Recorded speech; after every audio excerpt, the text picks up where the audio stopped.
بالله من الشيطان الرجيم يا أيها الذين آمنوا صلوا عليه وسلموا تسليما اللهم صل على سيدنا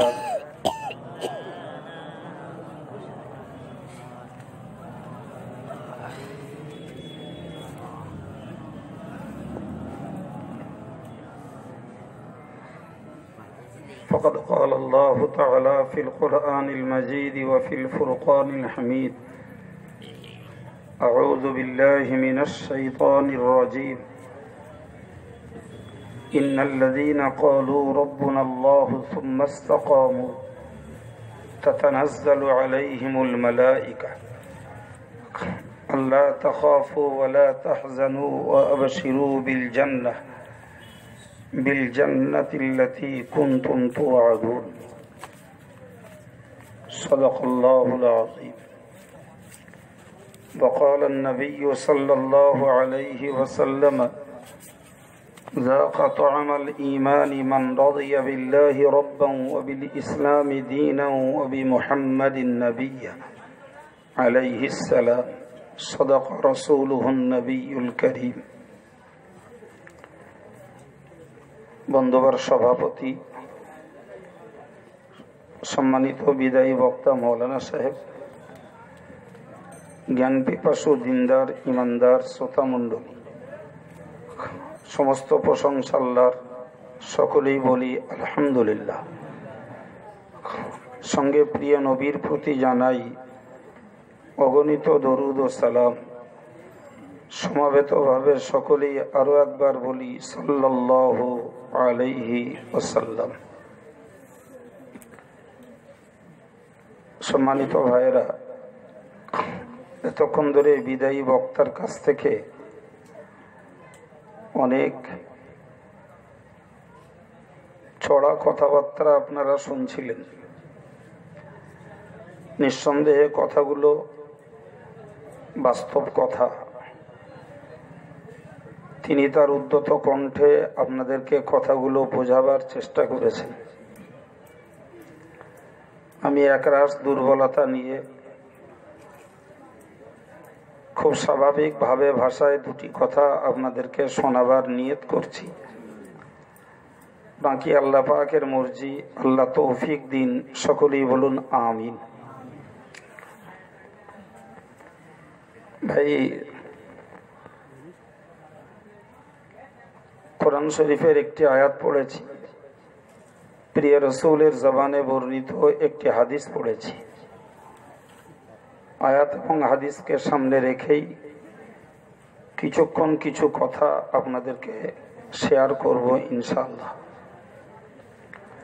মজলিসে যারা আছেন তাদের যথেষ্ট মনোযোগ রয়েছে। যারা মাহফিলের বাইরে, আমি তাদের কাছে একবার দাওয়াত দিচ্ছি, যদি আমার কথা তাদের কাছে পৌঁছায় তাহলে নিজেদের গল্প গুজবটাকে ত্যাগ করে আল্লাহর রাস্তে মজলিসটাতে আসতে তাদেরকে অনুরোধ করছি। আর যদি নিছাক আসার মতো সৌভাগ্য না হয় তাহলে অন্তত নিজেদের কণ্ঠের আওয়াজটাকে নিচু রাখা, যাতে আমার উপকার না হোক, অন্যের ক্ষতিটা যেন না হয়, এ দাবিটুকু রাস্তার উপরে যারা গলা চড়াচ্ছেন তাদের কাছে আমি রাখলাম। যদি তারা নিজেরা শোনেন আলহামদুলিল্লাহ, না হলে আমি জলসা কর্তৃপক্ষের কাছে অনুরোধ করব তারা অন্তত এই সাইডের পরিবেশটাকে খানিকটা শান্ত করার চেষ্টা করুন, তাতে মজলিসের ইজ্জত রক্ষা হবে। ভাই, এতক্ষণ ধরে আপনারা যে সমস্ত অজনসিয়ত শুনেছেন, আমি কম বেশি মুসা কালিম সাহেবের আধ ঘন্টার বক্তৃতা শুনেছি। আধ ঘন্টার বক্তৃতার ভিতর থেকে আমি গুটি কয়েক কথা, সার কথা বুঝেছি। তার মধ্যে একটি হলো ইমানদারদের এক হওয়া, দ্বিতীয় আরেকটি হলো ইসলামের জন্য আমাদের কিছু ত্যাগ স্বীকার করা। তৃতীয় আরেকটি হলো যে আমরা নিজেরা যারা ইমানদার, অন্তত ইসলামের জন্য আমরা জেহাদ করব। এরকম 3-4টি কথা মূল, বাকি আনুষঙ্গিক অন্যান্য কথা দিয়ে তিনি আপনাদেরকে বুঝিয়েছেন। আমি আপনাদেরকে একটা কথা বোঝাই। এই প্রথমত মনে রাখা দরকার, আমরা যারা নিজেদের পরিচয় দিচ্ছি ইমানদার বলে, আমাদের মূলে একটা ঘাটতি রয়েছে। সেটি হলো অ্যাকচুয়াল ইমানি চরিত্রটা কি, এটাই আমরা সবাই বুঝিনি। যদি বলেন এমন কথা, আমি বুঝিয়ে দিই, বুঝে নেন, তবে বুঝবেন আমার কথাটা এবং সার সিদ্ধান্তটা কতটা সত্য। আবার একবার বলছি, ইমানি চরিত্রটা কি আমরা সবাই বুঝিনি। যদি বলেন কেমন, ভাই ইসলামের মৌলিক বিশ্বাসটা হলো তাওহীদ, আল্লাহ পাকের একত্ববাদ, আল্লাহ এক, এই কথাটির উপরে দৃঢ় বিশ্বাস ইসলামী জীবনের মধ্যা কথা। আমার কথা বুঝতে পেরেছেন? আবার বলছি, ইসলামী জীবনের মূল কথা হলো আল্লাহ পাকের একত্ববাদের উপরে দৃঢ় বিশ্বাস। আর এই জায়গাটাতেই হয়েছে আমাদের অবুঝ। আমরা ভাবি যে লা ইলাহা ইল্লাল্লাহ এই কথাটি স্বীকার করলে, মুখ দিয়ে বললেই হয়ে যায় ইমানদার। কিন্তু না বাবু, ওটা তো কেবলমাত্র ইমানি একটা সিম্বল, একটা নিদর্শন। আমি তাওহীদে বিশ্বাসী, মুখের এই কথাটি তারই বাহ্যিক একটি প্রমাণ। কিন্তু মূলত এই কথাটির ভিতরে লুকিয়ে আছে অনেক কিছু। আরে ওই জ্ঞানগুলোর অভাবেই আমাদের জীবনটা এত ছন্নছাড়া, আমাদের জীবনটা এত আলগা। এই জীবনের কোনো স্থায়িত্ব নেই। জীবন মানে আমাদের নীতির কোনো দৃঢ়তা নেই। তার একান্ত অভাব হলো আমরা এই ইমানি চরিত্রটাই বুঝিনি। আপনি একটু মনোযোগ দিলে হয়তো আপনাকে একটু বোঝাতে পারবো, তাতে আশা করি অনেকের লাভ হবে ইনশাল্লাহ।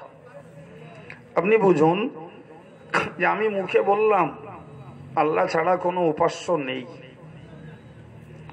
এই কথাটা আমার মুখের কথা। ভাই এই কথাটা বলাতেই তো মক্কার লোকেরা রাসূলুল্লাহ দুশমন হলো। কিন্তু কথাটার মধ্যে কি আছে? এই কথাটার ভিতর দিয়ে মক্কার লোকেরা খেপলো কেন? কেন তারা রাসূলের প্রতি চড়াও হলো? কেন প্রিয় নবীর প্রতি তারা ক্ষিপ্ত বাঘের মতো আক্রমণ করলো?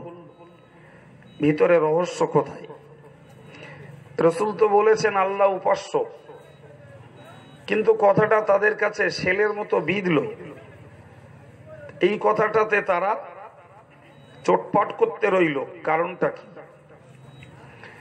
এই কারণটাকে আমরা খুব সহজে শুনে রেখেছি, কিন্তু ভাবিনি যে মক্কাতে পৌত্তলিকবাদী মুশরিক এবং কাফেররা বাস করত, যে মক্কাতে ওজায়ের নবীর পূজারী ইহুদিরা বাস করত, যে মক্কাতে ঈসা নবীর পূজারী খ্রিস্টানরা বাস করত, যে মক্কাতে আগুন পূজারী মজুসি, এদেরকে বাংলায় বলে অগ্নি উপাসক, এরাও বাস করত।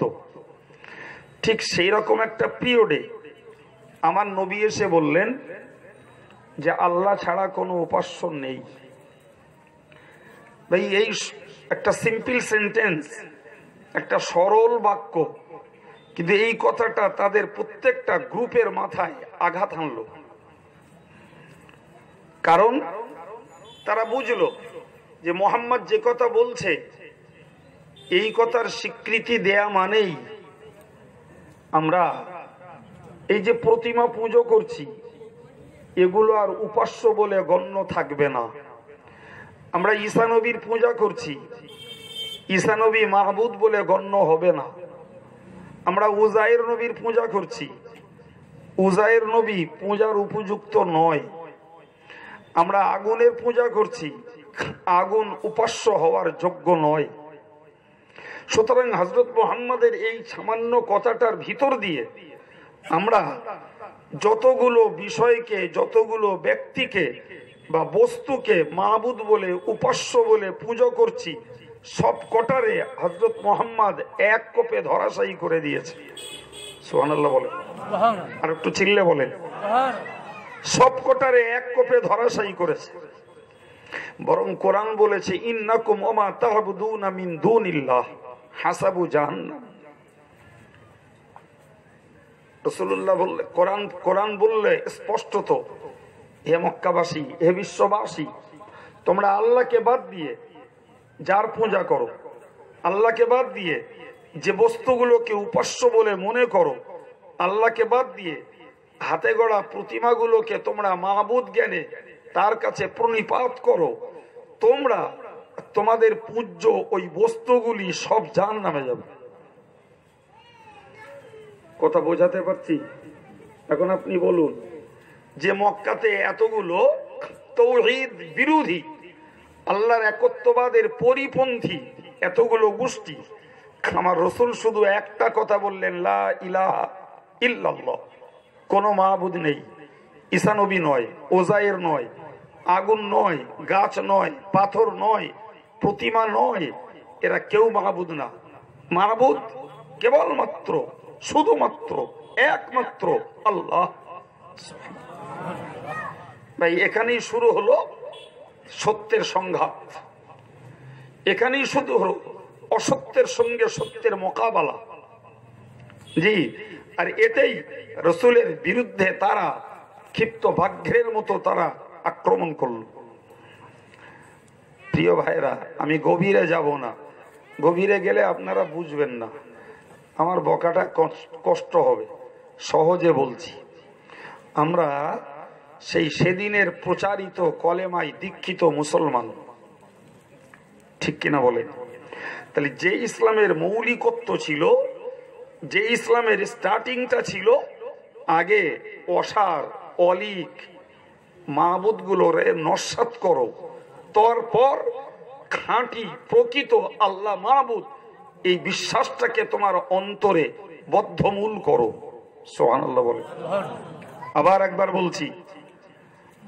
একবার বলছি, জি, ইসলামের মূল বক্তব্যটাই হলো তোমার ভিতরে যে অসারতা, তোমার ভিতরে যে অলিক মিথ্যা ভণ্ডামি যেগুলো রয়েছে, ওইগুলোকে আগে বিসর্জন দাও, ওইগুলোরে আগে কবর দাও, ওইগুলোকে আগে তুমি ধূলিসাৎ করো, তারপরে তোমার অন্তরে এক আল্লাহর বিশ্বাসকে দৃঢ় করো, তবেই তুমি প্রকৃত ইমানদার।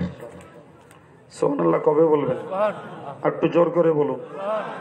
ভাই, মক্কার লোকগুলো অন্যরে মাহবুদ বানিয়ে পুজো দিচ্ছিল।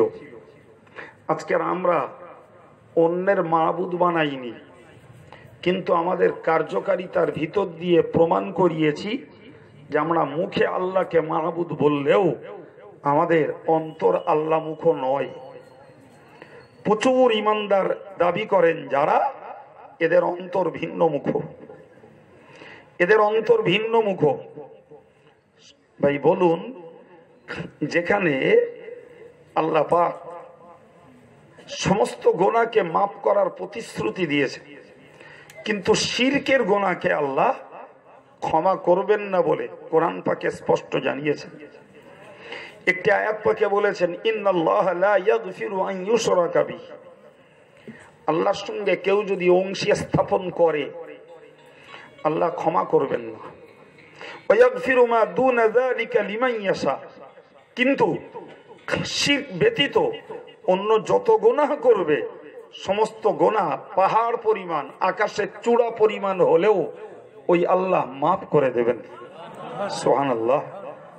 যে কি দয়াশীল আল্লাহ আমরা পেয়েছি। শুধু আমরা মনোযোগের সঙ্গে ক্ষমা চাইতে দেরি, ক্ষমা চাইতে অপেক্ষা, আল্লাহ পাকের ক্ষমা করতে দেরি হয় না। সম্মানিত ভাইরা, আপনি আপনার জীবনে কত পাপ করেছেন। হাদিস পাকে এসেছে, লাউ বালাগাত যুনুবুহুম ইনানাস সামা, যদি বান্দাদের পাপ আকাশের চূড়া পর্যন্ত পৌঁছায়, ফাস্তাগফিরুল্লাহ, এরপরে যদি তারা আল্লাহর কাছে নিষ্কলুষ মনে ক্ষমা প্রার্থী হয়, ফায়াগফিরু লাহু, আল্লাহ পাক তাকে মাফ করে দেবেন। এই কোরআন শরীফে আল্লাহ বলেছেন, গাফিরিয যামবি ওয়া কাবিলিত তাওব, আমি আল্লাহ, আমার পরিচয় হলো, আমার পরিচয় আমি গুনাহ মাফকারী। সুবহানাল্লাহ বলবেন না? আমি তওবা কবুলকারী।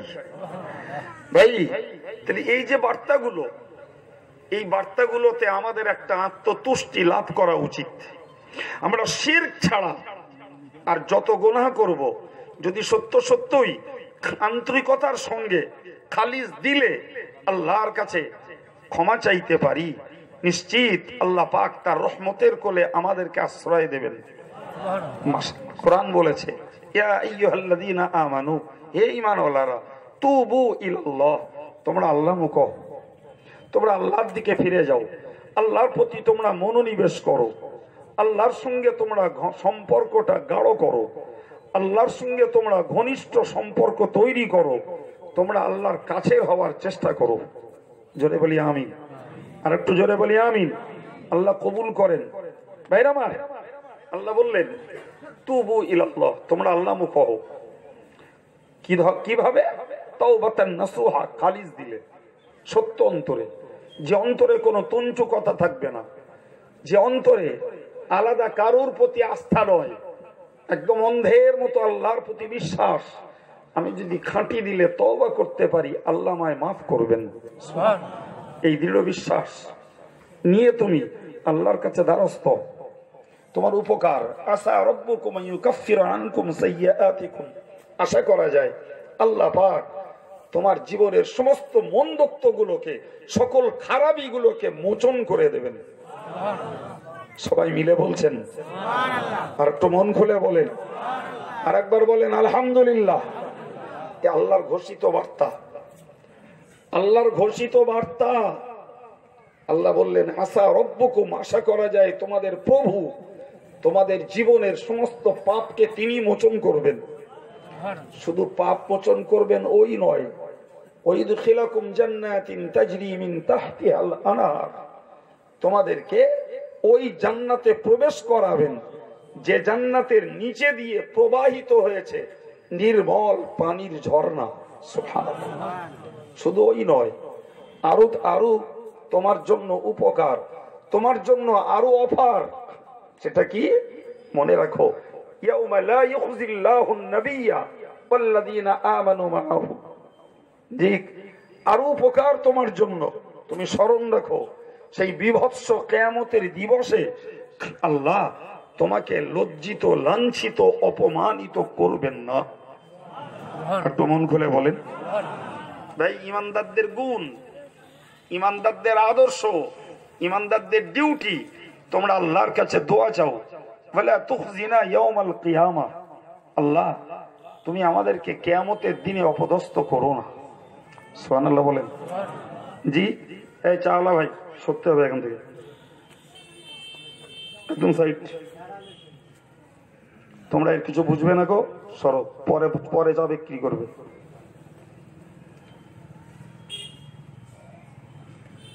আমি গলা বাজাতে বসি না, জ্ঞান বাজাতে বসেছি, ডিস্টার্ব করলে হবে না।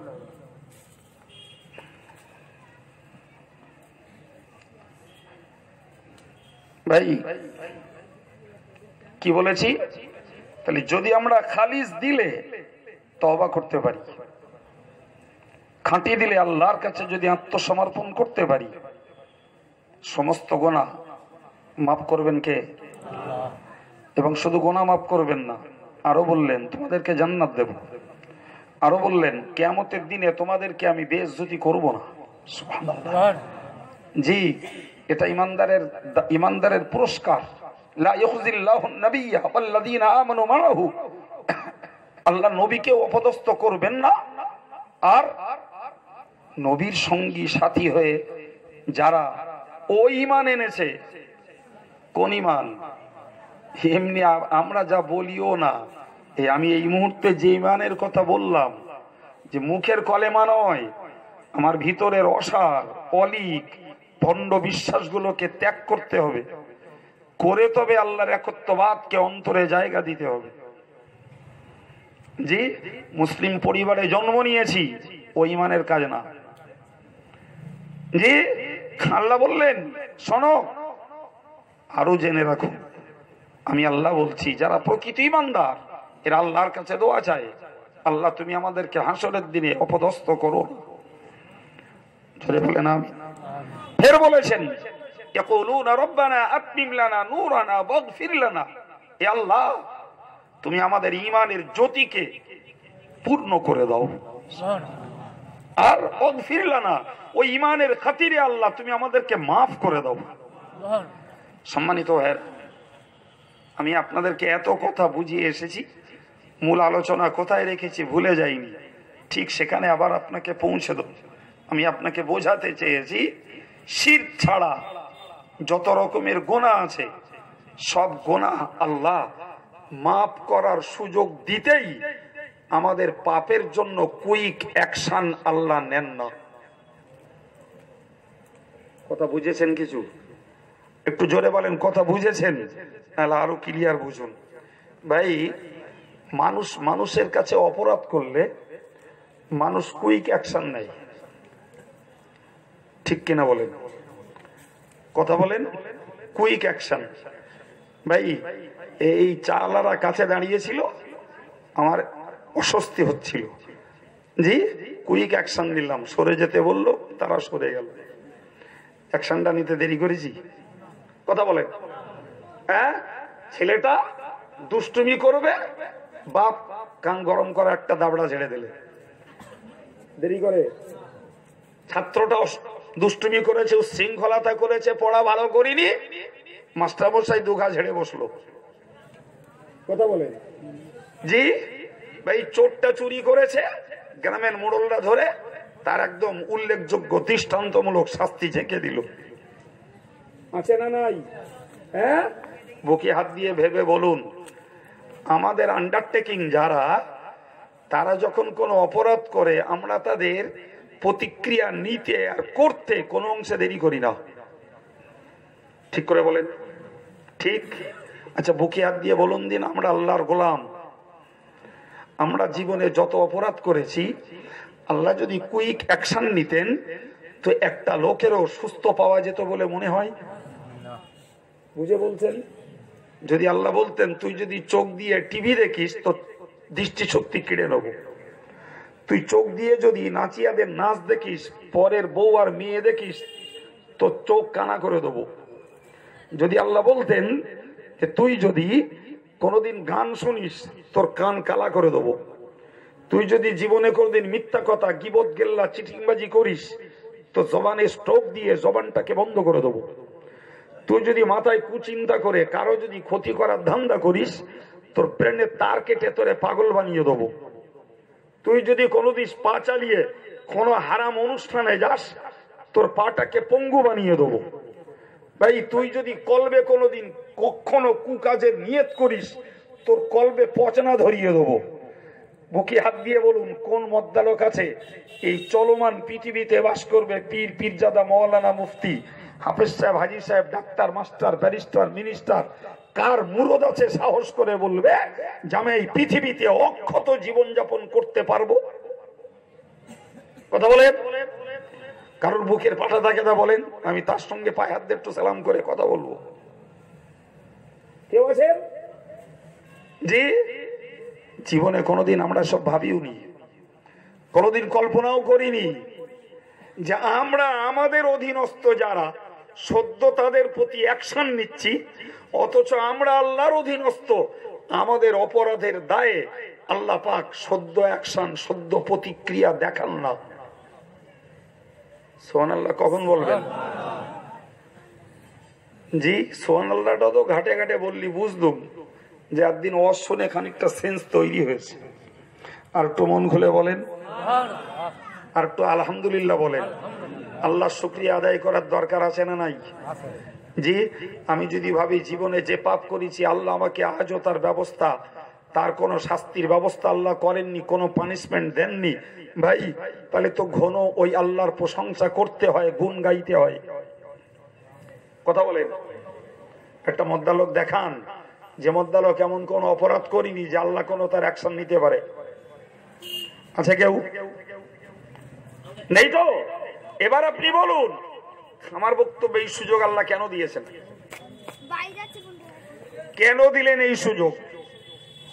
ভাই এই সুযোগের একটি মাত্র স্বার্থ হলো আমার বান্দা অপরাধ করছে, পাপ করছে, ভুল করছে, আমি জানি। সে অন্যায় জিনিস দেখছে, সে অন্যায় কথা শুনছে, অন্যায় কথা বলছে, সে চিটিংবাজি করছে, সে ভোগবাজি করছে, সে মিথ্যা দলবাজি করছে, সে কোটনামি করছে, সব আমি জানি। অ্যাকশন নিচ্ছি না। দেখি যদি বান্দা গোনা ক্ষমা চায়, যদি বান্দা তওবা করে, যদি বান্দা আমার পথে ফিরে আসে, যদি বান্দা একদিন আমার রহমতের কোলে আশ্রয় নেয়। ভাই এমনকি এই অফার, এই সুযোগ হাত্তা তাতিল গরগরা, যতক্ষণ পর্যন্ত বান্দা তোর ঘড়ঘড়ানি না চাপবে ততক্ষণ পর্যন্ত এই সুযোগ তোর রইল। একটু মন খুলে আল্লাহু আকবার। আল্লাহ পাকের এই অপার কৃপা, আল্লাহ পাকের এই অফুরন্ত দয়ার এর কোন তুলনা আছে বাবা? কথা বলেন, কোন তুলনা এর নেই। জি সম্মানিত ভাইরা আমার, আমি আপনাকে বিনয়ের সঙ্গে বলবো, এ বাবু বাইরে যাবো, আমি তোর ডেকে নেবান যাবো, তোর কাছে ক্ষতি হোক এটা আমি চাইছি না, তোর কাছে সাহায্য চাচ্ছি, অন্তত করোনা দিসগুলো মানুষের একটু বুঝ দিতে বা, আমি তোর কাছে ডাক বান যা। ভাই আপনাদের কি চা খালি কষ্ট না খালি কষ্ট হবে? একটু জোরে বলেন। হয়তো মনে মনে করছেন আমরা একটু খাবো তো হুজুর খাদ্য দিচ্ছে না। জি আচ্ছা, এই মুহূর্তটার জন্য চা খাওয়াই উপকার বেশি না এই কোরআন হাদিস খাওয়ার উপকার বেশি? যে তাহলে খাওয়াটা একটু লেটে খাই, এখন একটু কোরআন হাদিস খেয়ে নেই, নাকি গাল পড়ছি বসে বসে? আমি কি গো গেঞ্জাড়ায় গল্প বলছি আমি বসে বসে? কি বলেছি? এটি আমার আল্লাহর অপার কৃপা। সুবহানাল্লাহ। জানেন তিরমিজির একটি হাদিসে এসেছে, লা তাতামান্নাউল মাউত, তোমরা কখনো মরণকে কামনা করো না, মরণ চেয়েও না, মরবার জন্য তোমরা আল্লাহর কাছে আপিল করো না। কত লোকে বলে শোনেন না, যদি মরণ হতো তো বাঁচতুম। বলে না বলে না? হ্যাঁ, আমাদের মায়েরা সংসারের যন্ত্রণা কষ্ট ভোগ করতে পারে না, বলে ফেলে যে মরণ যদি হতো তাও বাঁচতুম। প্রিয় নবী বলেছেন এমন একটা জমানা আসবে কিয়ামতের কাছাকাছি, জি মানুষ কবর দেখে আফসোস করবে, হায়রে কবর যদি ফেটে যেত তাহলে ওর ভেতরে ঢুকে পড়তুম। পৃথিবী এত অসহনীয় হয়ে উঠবে, পৃথিবী মানুষের কাছে এত কষ্টের হয়ে উঠবে, কবর দেখে আফসোস করবে যে যদি কবরে যেতে পারতাম তা ভালো হতো। জি কিন্তু জানতো জানতো তো কেউ নিজে নিজে কবরে যেতে পারবে না, কেউ যে কবরে শোবে তারা ঢেকে দেবে কে? আর পৃথিবীর মানুষের ভিতরে রয়েছে মানবিকতা, রয়েছে মনুষ্যত্ব, রয়েছে তাদের অন্তরে দয়া মায়া। সুতরাং জ্যান্ত কাউকে জীবন্ত প্রথিত করবে এটাও তো কোনো মনুষ্যত্বের বিবেক নয়। কথা বলছেন না কেন? ঠিক না ভুল? সুতরাং জীবন্ত মানুষেরা জীবন্ত লোককে পুঁতে ফেলবে না, আর জীবন্ত লোক নিজে নিজে মাটির তলায় পুঁতে যেতেও পারবে। সেই জন্য নবী বলেছেন লা তাতামান্নাউল মাউতা, তোমরা মৃত্যুকে কামনা করো না। কেন? কি চ্যাম্পিয়ন জবাব দিয়েছেন রাসূলুল্লাহ, যে ইন কানা মুহসিনান ফালা আল্লাহু আন ইয়াজদাদ। সুবহানাল্লাহ। একটু মহব্বত করে বলেন। যদি যে লোকটা মৃত্যু কামনা করতে চাইছে ওই লোকটা যদি হয় ভালো লোক, নেককার লোক, আল্লাহওয়ালা লোক, প্রিয় নবীর পরামর্শ তুমি মরতে চেও না, আরো কিছুদিন আল্লাহ তোমার বাঁচতে দিলে তোমার নেকির পরিমাণটা আর একটু বাড়বে। আল্লাহু আকবার। রাসূলের পরামর্শটার যুক্তি আছে না নাই? জি সাহাবাই কেরাম হতচকিত হয়ে গেলেন, ইয়া রাসূলুল্লাহ ওই যদি হয় যুক্তি, তাহলে যে লোকটা পাপিষ্ট পাপাচার তার তো বাঁচলে লস। প্রিয় নবী বললেন, ইনকানা মুসিয়ান, যদি কেউ পাপাচার হয়, যদি কেউ পাপিষ্ট হয়, ও যেন মরতে না চায়। ও যদি বেঁচে থাকে ওই বাকি কটা দিনে হয়তো তার তওবা করার সুযোগ হয়ে যাবে, জীবনের গুনাহগুলো মুছে মরতে পারবে। আল্লাহু আকবার। তাই আল্লাহ দয়া আছে না ভাই? জি, এই জন্য ইসলাম শিখিয়েছে তুমি খবরদার নিজে মরতে চেও না।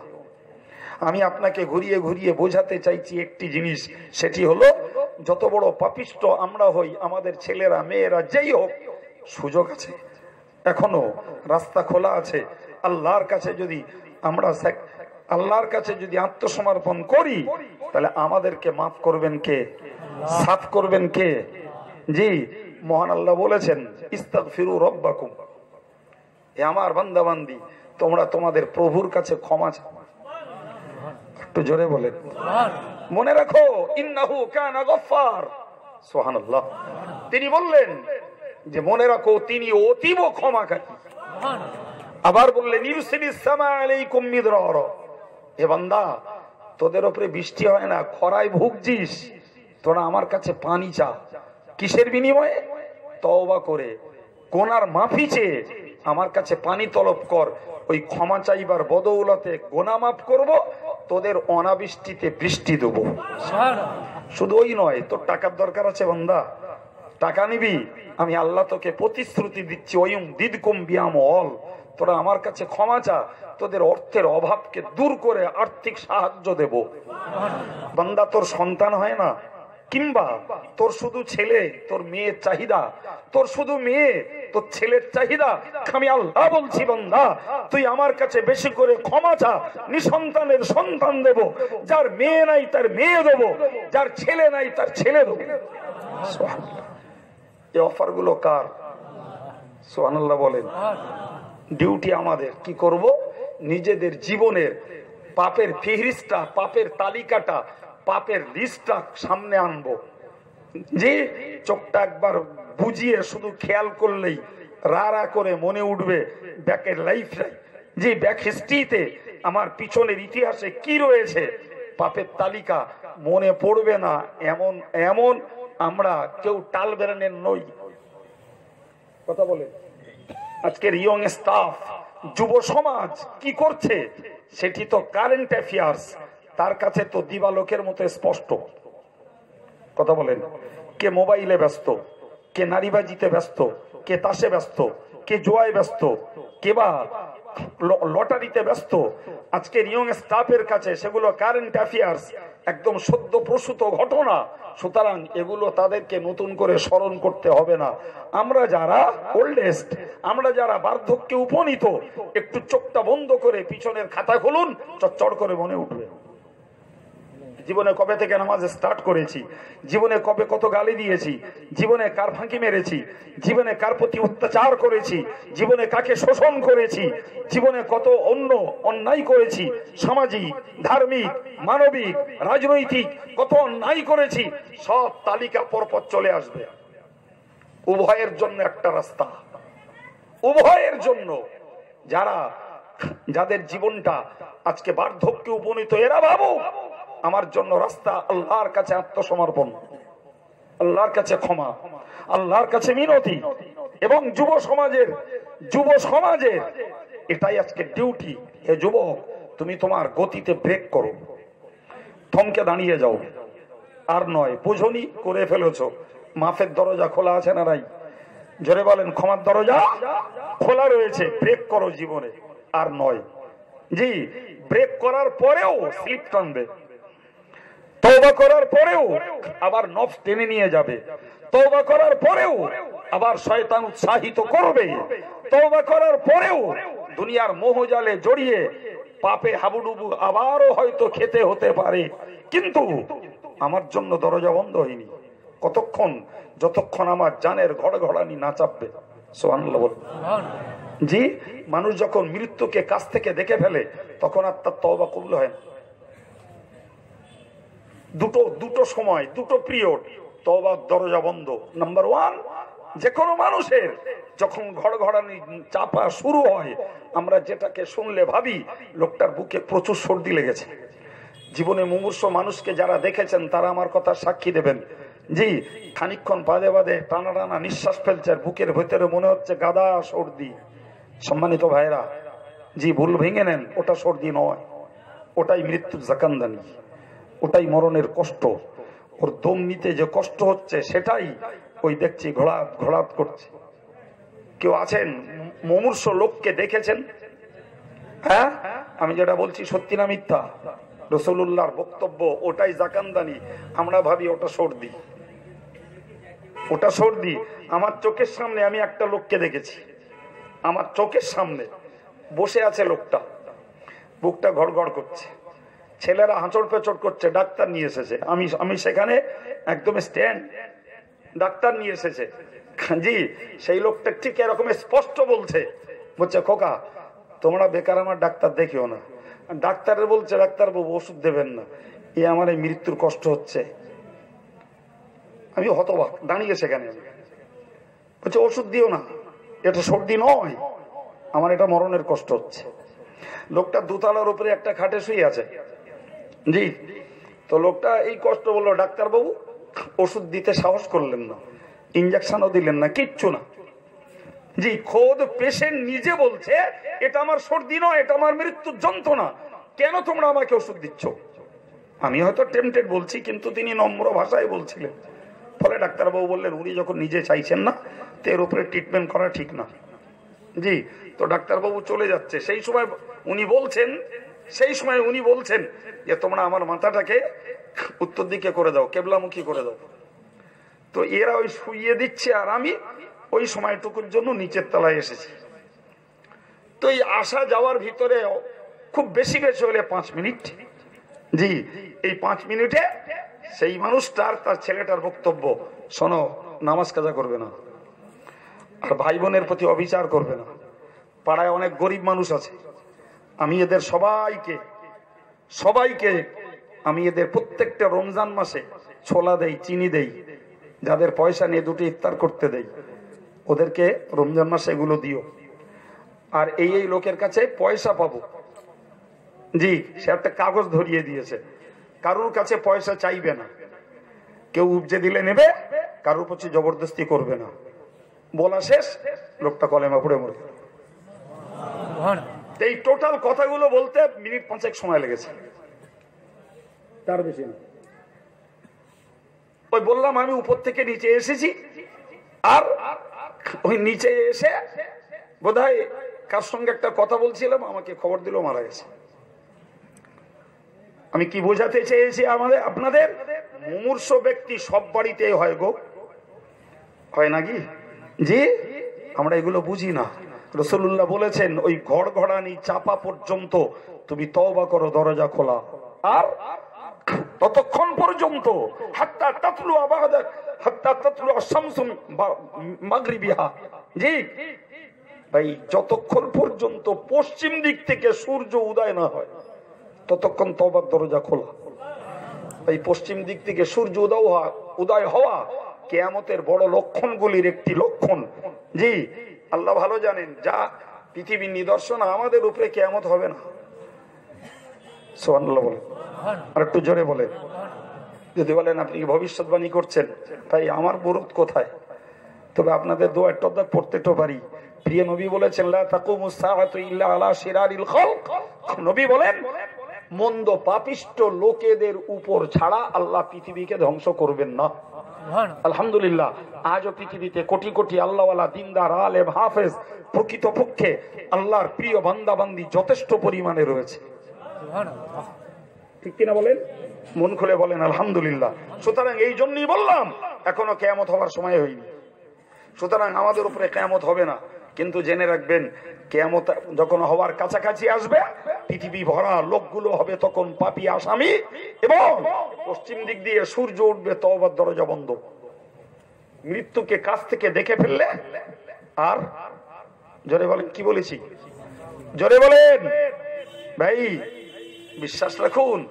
কারণ যখন মরণকে কাছ থেকে দেখেছিল, জি, কোমর পর্যন্ত যখন মাটিতে গেড়ে নিচ্ছিল কারুনকে, তখনও তওবা পড়িনি, যখন বুক পর্যন্ত গাড়লো তখনও পড়িনি, কিন্তু গলা যখন চেপে গেল দুদিক দেওয়ার মাটিতে, তখন কিন্তু কারণ ঈমান আনার জন্য অ্যাপিয়ার হয়েছিল, কিন্তু আর নয়। কারণ তো মরণকে দেখে ফেলেছে। জি, ফেরাউনের কাছে মুসা নবী প্রচুর বার দরবার করেছেন, দাওয়াত দিয়েছেন, ফেরাউনের সৌভাগ্যের দরজা খুলিনি। কিন্তু ফেরাউন যখন লোহিত সাগরের পানি খাচ্ছিল ডকডক করে, পেটটা যখন ফুলে কোলা ভাঙানো হলো, তখন বলল আমানতু বিল্লাযী আমানাত বিহি বানু ইসরাঈল, জি আমি ঈমান আনছি ওই জাত সত্তার উপরে যার উপরে ঈমান নিয়ে এসেছে বনি ইসরাইল জাতিরা। আমার আল্লাহ বললেন আলান ওয়াকাদ আসাইতা ক্বাবলু, এখন মনে উঠলো, জি এখন মনে উঠলো, এর আগে তুমি আমার নাফরমানি করেছো, সুতরাং টাইম ইজ স্টপ, সময় শেষ। আর ফেরাউনের এই বাক্য আল্লাহর কাছে গ্রান্টেড হয়নি। সম্মানিত ভাইরা, সুতরাং আমাদের কাছে কিয়ামত আসবে না ইনশাআল্লাহ, এটা হাদিসের দৃষ্টান্তে নো ডাউট, কিন্তু মরণ তো আসবে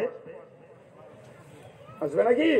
হ্যাঁ, তাহলে সুযোগ আল্লাহ এখনো আমাদের দিয়ে রেখেছেন, এটা তার কৃপা।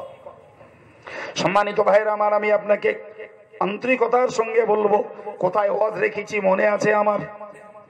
এখন আল্লাহ আমাদের মৌকা দিয়েছেন, সারা বিশ্ব জুড়ে মুসলিমদের অস্থিরতা, সারা বিশ্ব জুড়ে ভারতবর্ষের মুসলিমরা আতঙ্কিত, মুসলিমরা বিজাতির দ্বারায় যেমন লাঞ্ছিত, তেমন স্বজাতির দ্বারায় আত্মঘাতী দ্বন্দ্বে এদের জীবন শেষ। ঠিক কিনা বলেন? হ্যাঁ ঠিক কিনা বলেন ভাই? পীর ভক্তরা, জি পীর ভক্তরা যদি অস্থিরতা ঘটায়, কথার কথা, কিংবা আর একটা ভক্তরা অস্থিরতা ঘটায়, রাজনৈতিক বন্ধুরা যদি অস্থিরতা ঘটায়, ভাই দেশের মাটিতে নানামুখী অস্থিরতা যদি ঘটতেই থাকে, তাহলে আমাদেরকে মনে রাখতে হবে এর পিছনে একটা কজ আছে, এটা ফালতু ফালতু নয়। আর সেই কজটাই হলো মূলত আমাদের পাপ। কি বলেছি? একদম আমি প্রমাণ করালে, আল্লাহ চাইলে আপনাদের আব্বা আমার দোয়ায় অনেক কথা কোরআন হাদিসের তথ্য দিয়ে বোঝাতে পারবো। জি, তো আমি আপনাকে আরেকটু এগিয়ে নিয়ে বলতে চাইছি, তাহলে যত রকমের পার্থিব জীবনের আমাদের অস্বস্তি, অশান্তি, টেনশন, যত রকমের আতঙ্কের কারণ, সবগুলোর পিছনে কাজ করছে কি? জোরে বলুন, আর একটু জোরে বলুন। এটা কি আমার কথাই বললেন না বাস্তবে শুনবেন? জি, ওটা আব্দুল কাইয়ুমের কথা নয়, ওটাই কোরআনের তথ্য, ওটাই কোরআনের তথ্য। মহান আল্লাহ স্পষ্ট বলেছেন, যহারাল ফাসাদু ফিল বাররি ওয়াল বাহর বিমা কাসাবাত আইদিন নাস। মহান আল্লাহ বললেন, পৃথিবীর স্থলভাগে আর জলভাগে, ডাঙায় আর পানিতে যত রকমের বিভ্রান্তি, সব বিভ্রান্তি হলো মানুষের কর্মদোষে। কার কথা? আর একটু জোরে বলেন। কোরআন শরীফে আল্লাহ স্পষ্ট বলেছেন, শোনো বান্দা, আমি তোমাদের কখনো শাস্তি দিতে পারি উপর থেকে, কখনো শাস্তি দিতে পারি নিচের থেকে, কখনো তোমাদেরকে শাস্তি দিতে পারি জি দলে দলে ভাগ করে, কখনো শাস্তি দেব মানুষের দ্বারায়, মানুষকে কষ্ট দিয়ে। কথা বলেন, মানুষ মানুষের জন্য ভয়ের কারণ হয়েছে না হয়নি? চিল্লে বলুন ভাই। দল বিভাজনে মানুষের ভিতরে অশান্তির আগুন জ্বলছে না জ্বলে না? চিল্লে বলুন। এগুলো পাপের শাস্তি। জি, মনে করেন কাইয়ুম সাহেব নিজের পক্ষ কথা বলছে, পরিষ্কার কোরআন খুলুন, কোরআন বলছে কুল হুয়াল কাদিরু আলা আন ইয়াবআসা আলাইকুম আযাবাম মিন ফাওকিকুম। ওগো নবী, তুমি মানুষকে বলো হুয়াল কাদির, ওই আল্লাহ ক্ষমতাবান, কিসের উপরে? আলা আন ইয়াবআসা আলাইকুম আযাবাম মিন ফাওকিকুম, আসমান থেকে তোমাদের প্রতি পাপ শাস্তি নাজিল করবেন, এ ব্যাপারে আল্লাহ ক্ষমতাসীন। অমিন তাহতি আরজুলিকুম, তোমাদের পায়ের নিচে থেকে শাস্তি দেবেন, এ ব্যাপারে আল্লাহ ক্ষমতাসীন। জি, উদাহরণ নেন, ব্রেন ক্লিয়ার হোক। উপরের শাস্তি ঝড় তুফান, উপরের শাস্তি খরা, উপরের শাস্তি বন্যা, উপরের শাস্তি শিলা পাথর বর্ষণ, আছে না নাই? জি, নিচের শাস্তি জল উচ্ছ্বাস, নিচের শাস্তি জমিনে ধস নামা, নিচের শাস্তি ভূমিকম্প, আছে না নাই? আপনি বলেন। আবার আল্লাহ বলেছেন তোমাদেরকে দলে দলে ভাগ করবেন। জি, টিএমসিরা টিএমসিরা সিপিএম এর এগনেস্টে, কংগ্রেসের এগনেস্টে, কংগ্রেস সিপিএম টিএমসির এগনেস্টে, বিজেপি টিএমসির এগনেস্টে, টিএমসি বিজেপির এগনেস্টে। ভাই আজকে জি যারা লামোজাবি তাদের এগনেস্টে হানাফিরা, লামোজাবিরা হানাফের এগনেস্টে, ফুরফুরা সঙ্গে দেওবন্দীদের দ্বন্দ্ব, তবলিগদের দ্বন্দ্ব। ভাই সেই সঙ্গে খোদ ফুরফুরার বসিরহাট এক সুন্নতুল জামাত সংগঠনের সঙ্গে তাদের দ্বন্দ্ব। ভাই আপনি শিয়ার সঙ্গে সুন্নির দ্বন্দ্ব, কাদিয়ানীদের সঙ্গে খতমে নবুয়ত, যারা আমাদের নবীকে শেষ নবী বলে বিশ্বাস করে, কাদিয়ানীরা বিশ্বাস করে না, সারা বিশ্ব জুড়ে তাদের সঙ্গে সংঘাত। এই যে রাজনৈতিক একে অপরের বিরোধী, ধর্মনীতিতে একে অপরের বিরোধী, ঠিক করে বুকে হাত দিয়ে বলুন আমি হাফেজ সাহেবকে তাড়া করব। হাফেজ সাহেবের হাঁপ লাগবে, আমার লাগবে না, কি বলেন? কথা বলেন। তাহলে আমি যদি হাফেজ সাহেবকে তাড়া করি, হাফেজ সাহেবকে হাঁপাতে হলে আমাকেও হাঁপাতে হবে, ঠিক কিনা? সুতরাং যত রাজনৈতিক বিভাজন আর যত দলীয় বিভাজন বিশ্ব জুড়ে যা হচ্ছে, সব আমাদের পাপের শাস্তি। কথা শুনতে পেয়েছেন কিছু? খেয়ে স্বস্তি নেই, শুয়ে স্বস্তি নেই, জি সংগঠন করে স্বস্তি নেই। আছে কোথায়? আছে একটাতেও আছে না, রাজনীতিতে না।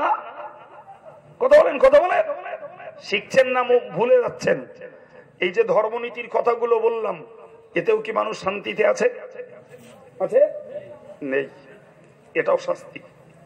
আল্লাহ বলেছেন বান্দা ওয়ায়ুযীকু বা'দাকুম বা'সা বা'দ, তোমাদের কিছু লোকের দ্বারা কিছু লোককে টাইট করব, কিছু লোকের দ্বারা কিছু লোককে শাস্তির স্বাদ চাখাবো। ভাই কে কারে মার্ডার করলো ওটা তো সাময়িক জিনিস, ওটাকে ছাড়ুন। আপনি বিশ্ব জুড়ে যেটা কমন ফিগার বর্তমানের, আপনি ভালো করে তাকিয়ে বুঝুন।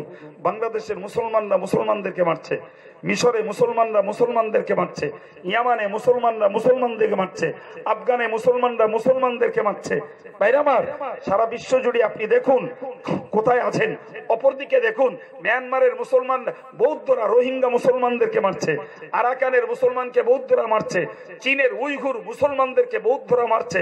আজকের ভারতবর্ষের মুসলমানদেরকে এদেরকে কোণঠাসা করার জন্য বর্তমান ধর্ম মেরুকরণের ভারত সরকার তার ব্ল্যাক প্রিন্ট তৈরি করে সব সময়ের জন্য চক্রান্তের নেটওয়ার্ক ছড়িয়ে রেখেছে।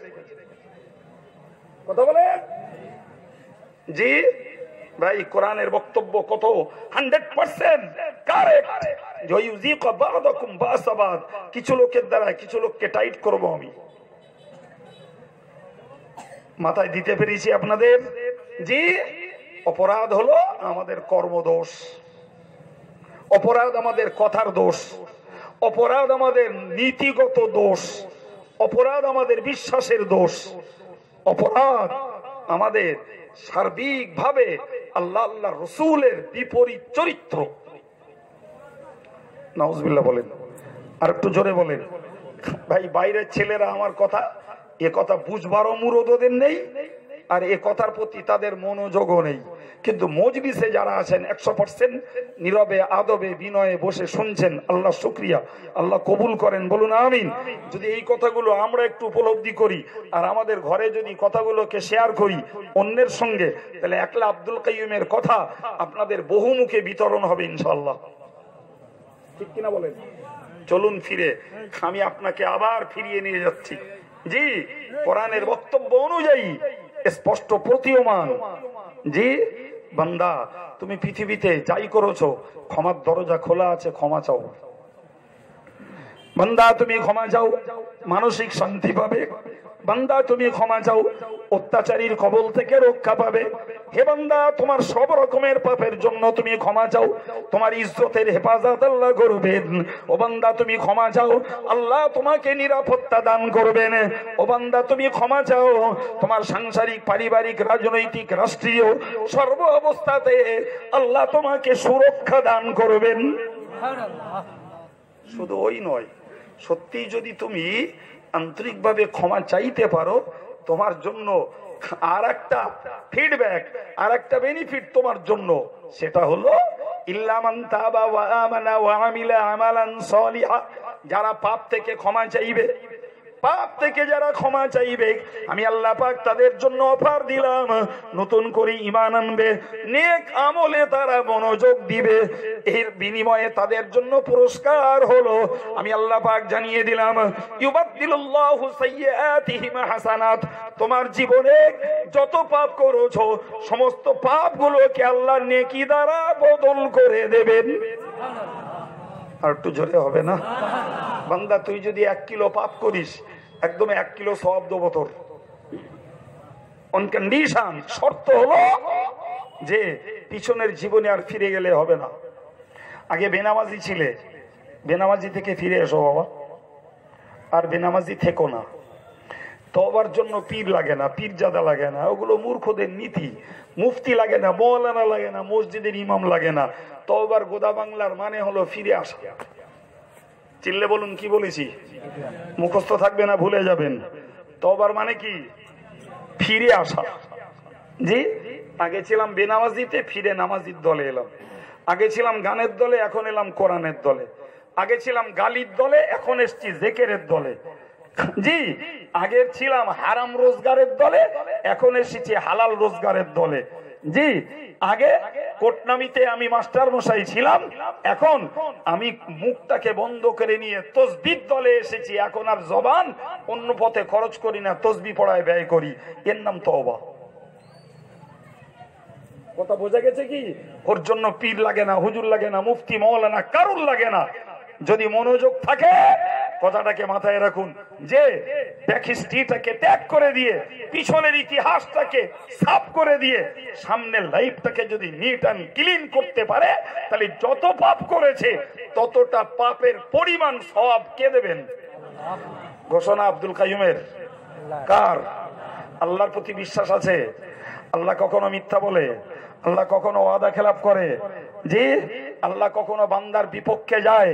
তাই এরপরে যদি আমরা সেই আল্লাহর প্রতি মনোযোগ বাড়িয়ে নিজেদের এই নোংরা আবর্জনার জীবনটাকে সাফ করে না নিতে পারি, তাহলে এক কথায় বলতে হয় আমাদের ভালো আমরা চাই না, আমাদের মঙ্গল আমরা চাই না, আমরা নিজেদের কল্যাণ নিজেরা কামনা করি না। সুতরাং মওলানার 14 গোষ্ঠী ওয়াজ করেও কিচ্ছু লাভ করতে পারবে না। ফিরে চলুন ভাই। আমি এতক্ষণ ধরে যা বলেছি, এতক্ষণ ধরে যা বলেছি, এগুলো শিরক ছাড়া অন্য গুনাহ। মনে আছে শিরকের কথা বলেছিলাম? আজ আমি কোথায় শুরু করেছি ভুলে যাইনি। জি, আর আমার জ্ঞানগম্য কম ভাই, যেটা বলি একরকম বলি, খামসাকাটা আমার দ্বারাই হয় না। শুরু করেছিলাম আজ কোথায় মনে আছে, ঠিক সেখানেই আপনাকে আবার ঠেকিয়ে দেবো ইনশাআল্লাহ। আমি বলেছিলাম যে আমরা মুসলিম পরিবারে জন্ম নিয়েছি, এটাই প্রকৃত ইমানদারিত্ব নয়। মনে পড়ছে কি? ইমানদারিত্ব মুখে শুধু লা ইলাহা ইল্লাল্লাহ বলা নয়, ইমানদারিত্বের মূল চরিত্র হলো লা ইলাহা বিরোধী যত রকমের চরিত্র আমার মধ্যে রয়েছে ওইগুলোকে আগে নস্যাৎ করো, তবে আল্লাহর প্রতি বিশ্বাসটাকে দৃঢ় করো, এর নাম ইমানদারিত্ব। বুঝা গেছে কথা? জি, এখন বলুন, আমি আপনাকে বলেছি যে এর বিপরীত হলো দুটো দিক, একটা হলো শিরক আর একটা হলো কবিরা গুনাহ। তা সেই কবিরা গুনার চ্যাপ্টারটাকে আমি খুলে ক্লোজ করে দিলাম। কবিরা গুনার কথাগুলো বলেছি এতক্ষণ ধরে, বলে বলে ভাই সেই দরজাটা বন্ধ করে দিলাম। তার রাস্তা একটাই বলে দিয়েছি, যত রকমের কবিরা গুনাহ করেছি তার জন্য ক্ষমার দরজা, জোরে বলেন, খোলা রয়েছে। এবং শুধু ক্ষমা না, জি উল্টো, যত পাপ তত সওয়াব। একজন সাহাবী প্রিয় নবীর কাছে ইসলাম কবুল করলেন ইসলাম কবুল করার পরে একদিন রাসূলুল্লাহকে বললেন, ইয়া রাসূলুল্লাহ, জি আমি অন ইসলামী পিরিয়ডে কুফরি হালাতে কিছু ভালো কাজ করতাম। মনোযোগ আছে? কি করতেন? কিছু ভালো কাজ করতাম। কি করতে? তিনি বললেন, আতিকুর রাকাবা, আমি অনেক গোলাম আজাদ করেছি, অনেক উট আজাদ করেছি, যে এরকম কিছু কাজ করেছি, তা আমি সেইগুলোর বিনিময়ে কিছু পাবো না? কথা শুনতে পেয়েছেন? প্রিয় নবী কি চ্যাম্পিয়ন জবাব দিলেন, আসলামতা আলা মা আসলাফতা মিনাল খাইর। সহিহ মুসলিমের বর্ণনা। বললে, হে সাহাবী, তুমি যে ওই আগেকার যুগে নেকির কাজগুলো, ভালো কাজগুলো, মানবিকতার কাজগুলো, দয়াশীলতার কাজগুলো করেছিলে, ওরই বিনিময়ে আল্লাহ পাক তোমাকে ইসলাম কবুল করার তৌফিক দিয়েছেন। সুবহানাল্লাহ, সুবহানাল্লাহ বলেন। ওর বিনিময়ে এই ইসলাম কবুল করার তৌফিক তোমার হয়েছে, সুতরাং তুমি ওগুলোর উপকার পাওনি মানে। সম্মানিত ভাইরা, আমি আপনাকে বলবো, জি ভাই, আমরা এই যে ব্যাকের জীবনে পাপ করেছি অস্বীকার তো করতে পারবো না। আর আমি তো আপনাকে তথ্য দিয়ে প্রমাণটা দিয়েছি না, দেইনি? দিয়েছি না? জি। কিন্তু তার ফাঁকে ফাঁকেও কিছু নেকির কাজ করেছি, এটাই আমার বোঝানোর উদ্দেশ্য। কথা বলেন। যে ছেলেটা চরম ধর্মদ্রোহী, সেও হয়তো ঈদের নামাজটাই গেছে, কিচ্ছু করে না, মাহফিল হয়েছে 50 টাকা দিয়েছে, কিচ্ছু করে না, রমজান মাসে ফেতরাটা দিয়েছে, কোনো কিচ্ছু ধর্মের ধার পাশে ঘেঁষে না, টাকা আছে কোরবানির সময় কোরবানিটা দিয়েছে। আমার মায়েরা বেহায়া বেলেল্লাপনা ঘোরে, কিন্তু স্বামীরার ভক্তি করে। আবার রমজান মাস আসলে, শাবান মাস আসলে একটু কোরআন পড়ে। জি, কথা বলেন। এই বহুমুখী পাপের ভিতরে এই নেকিগুলো আমাদের সমাজের যারা আমল হারা, এদের মধ্যেও আছে না নাই? সুবহানাল্লাহ বলেন। জি, এদের মধ্যে এই নেকিগুলো রয়েছে। জি, সুতরাং তাকে বুঝতে হবে, যদি কাফের কুফরি হালাতে ভালো কাজ করার বরকতে ইসলাম কবুল করার সৌভাগ্যবান হয়, তাহলে ইমানদার ঘরের কলেমা পড়া যারা, এরা পাপের কাজের ভিতর দিয়ে যে নেকিগুলো টুকটাক টুকটাক করে রেখেছে, নিশ্চিত এর একটা বেনিফিট এরা পাবে, এর একটা ফিডব্যাক এরা পাবে। আর সেটাই হলো ওই তওবা করার মহল, ওই তওবা করার মৌকা, তওবা করার সুযোগ। আল্লাহ পাক ওদেরকে একদিন তওবা করার মৌকা দেবেন, যার বিনিময়ে বিগত গুনাহ মাফ হবে এবং সমস্ত পাপের পরিমাণ মতো সওয়াব আল্লাহ আমলনামায় লিখে দেবেন। কিন্তু সম্মানিত ভাইরা, শিরকটা চলবে না তো, ওটার বিনিময়ে কোনো ফিডব্যাক নেই। আমার আল্লাহ পাক কোরআন শরীফে বলেছেন, লাইন আশরাকতা লা ইয়াহবাতান্না আমালুক। ওগো ঈমানদার বান্দা বান্দি, তোমরা মনে রাখো, যদি তোমরা শিরক করো, আমি আল্লাহ পাক জানিয়ে দিলাম, তোমার গোটা জীবনের আমলগুলো সব ধ্বংস হয়ে যাবে। কিছু একটা বলবেন না? তো ও এখনো শিখাতে হবে। জি, ওই ব্যালক পালা করে করে বলতেছেন কেন? সবাই মিলে একটু মিলেমিশে বলা যাবে না নাউজুবিল্লাহ? ভাই, নাউজুবিল্লাহ মানে আল্লাহ তোমার কাছে আমরা আশ্রয় চাইছি। কিসের থেকে? ওই শিরক করা থেকে। যেখানেই নাউজুবিল্লাহ বলা হয়, ওর মানেই হলো ওই মন্দটা থেকে আল্লাহ তোমার কাছে পানাহ চাইছি। আমি এখন কি বললাম? যে আল্লাহ বলেছেন, লাইন আশরাকতা লা ইয়াহবাতান্না আমালুক। হে বান্দা, যদি তুমি শিরক করো, তোমার আমলগুলো সব ধ্বংস হয়ে যাবে। জোরে বলুন নাউজুবিল্লাহ। আল্লাহ আমাদের শিরকদের বাঁচিয়ে দেন, আমলগুলোকে রক্ষা করার তৌফিক দেন। বলুন আমিন। নাউজুবিল্লাহ বলার দরকার আছে না নাই? অন্য আয়াত পাকে আল্লাহ বলেছেন, ইন্নাহু মান ইউশরিক বিল্লাহি ফাকাদ হারামাল্লাহু আলাইহিল জান্নাহ। ওগো বান্দা বান্দি, তোমরা মনে রাখো, যারা আল্লাহর সঙ্গে শিরক করেছে, আমি আল্লাহ পাকের ঘোষণা হলো, তাদের জন্য রেজাল্ট হলো ফাকাদ হারামাল্লাহু আলাইহিল জান্নাহ। আল্লাহ পাক ওদের জন্য জান্নাতকে হারাম করে দিয়েছেন। নাউজুবিল্লাহ। শুধু ওই বলেননি, ওতেও আল্লাহ তৃপ্তি পাননি, আবার বলেছেন ওমা ওয়াহুন্নার, জান্নাত হারাম শুধু বললেন না, সঙ্গে বললেন ওদের ঠিকানা হলো জাহান্নাম। আস্তাগফিরুল্লাহ। তাহলে একদিকে বললেন যে ওদের জন্য জান্নাত হারাম, আর একদিকে বললেন ওদের ঠিকানা, চির অবস্থানের জায়গা হলো, জোরে বলেন, তাহলে শিরক করা যাবে? চিল্লে বলুন, শিরক করা যাবে না। জি, তাহলে শিরক আল্লাহর কাছে সবথেকে নেক্কারজনক আকবাহুল কাবাইর, সমস্ত গুনাহর মধ্যে সবথেকে ঘৃণ্য গুনাহ হলো শিরক। জি, এই জন্য লোকমান হাকিম তার মৃত্যু শয্যায় শুয়ে নিজের বেটা আসহামকে ডেকে বলেছিলেন, ইয়া বুনাইয়া লা তুশরিক বিল্লাহ, হে প্রিয় বৎস, ওগো বাবা ছেলে, কখনো তুমি শিরক করো না বাবা, শিরক করো না। জি, ইন্না শিরকা লাযুলমুন আযীম, নিশ্চিত শিরক ভয়ানক, গুরুতর, মারাত্মক গুনাহ। কে বললেন? জোরে বলেন। লোকমান হাকিম কাকে বলেছেন? নিজের ছেলেকে। জমি জায়গা দেখতে বলেননি, টাকা পয়সা পাবে বলেননি। জি, কি বলেছেন? আল্লাহর সঙ্গে শিরক করো না। সম্মানিত ভাইরা, এবার একটু ফিরে আসুন। তাহলে শিরক কখনো কোন ইমানদারের জন্য শোভনীয় হয়? জোরে বলেন, হয় না। এই জন্য নবী বলেছেন, জি হে সাহাবীরা, লা তুশরিক বিল্লাহ ওয়া ইন কুতিলতা আও হুররিকতা ওয়া ফি রিওয়ায়াতিন আও হুররিকতা। প্রিয় নবী বলেছেন, তোমরা কখনো শিরক করো না, যদি তোমাদের কাউকে হত্যা করে দেয় তাও। আমাদের দেশে কিছু মূর্খ রয়েছে, বলে জীবন বাঁচানো ফরজ। না, বাজে কথা। জি, ঈমান থাকলে জীবন বাঁচানো ফরজ, ঈমান না থাকে তো জীবন বেঁচে লাভ নাই। কথা বলেন না কেন? হ্যাঁ, এরকম কথা সমাজে ছড়িয়ে আছে না নেই? ভুলটা ভাঙুন। যদি ঈমান থাকে তবে জীবন বাঁচালে বেঁচে লাভ আছে, যদি ঈমান না থাকে ও জীবন বেঁচে থেকে কোনো লাভ নাই। এটাই নবীর হাদিস, তার জ্বলন্ত প্রমাণ। লা তুশরিক বিল্লাহ, তুমি আল্লাহর সঙ্গে শিরক করো না। ওয়া ইন কুতিলতা, যদিও তোমাকে হত্যা করে দেয়, তুমি হত্যা হও, শিরক করো না। আও হুররিকতা, যদি তোমাকে আগুনে জ্বালিয়ে দেয়, শিরক করো না। অন্য হাদিসে এসেছে, যদি তোমাকে হত্যা করে আর ফের যদি জ্বালিয়ে দেয়, কিংবা জ্বালানির ভিতর দিয়ে তোমাকে হত্যা করে, তাও ভি তুমি শিরক। এবার একটু ফিরে আসুন। আমি গোড়ায় বলেছিলাম, মনে পড়ছে যে রাসূলুল্লাহ বলেছিলেন সিম্পল সেন্টেন্স, লা ইলাহা ইল্লাল্লাহ, কিন্তু ওই কথাটাই কাফেরদের বিরুদ্ধে গেছে, ওই কথাটাই মুশরিকদের বিরুদ্ধে, ওই কথাটাই ইহুদিদের বিরুদ্ধে, ওই কথাটাই খ্রিস্টানদের বিরুদ্ধে, ওই কথাটাই অগ্নি উপাসকের বিরুদ্ধে গেছে। কারণ তারা যারে পুজো করে আল্লাহ ছাড়া অন্য কিছু। ঠিক কেন বলেন?